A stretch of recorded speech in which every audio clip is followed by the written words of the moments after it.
deuxième combat bu Toubacouta bu Mbouloum Leru Lambola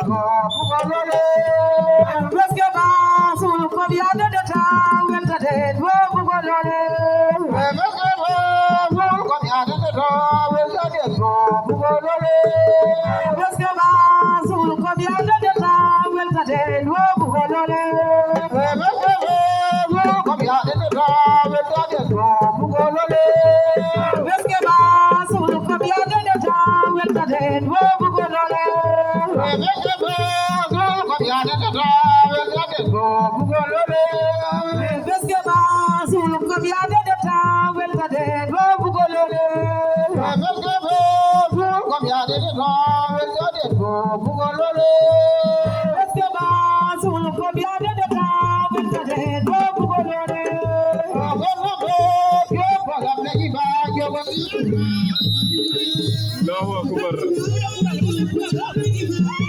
ndeysaan adversaire ba Ama fa Toubacouta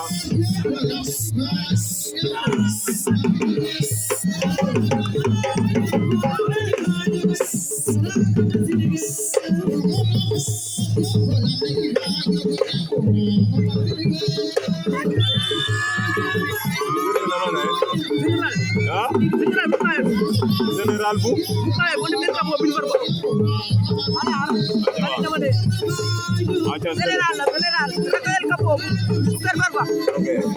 aca ndeysaan General bu Kër Farba ndeysaan Ama fa Toubacouta bu Mbouloum General bu Kër Farba Ama fa Toubacouta bu Mbouloum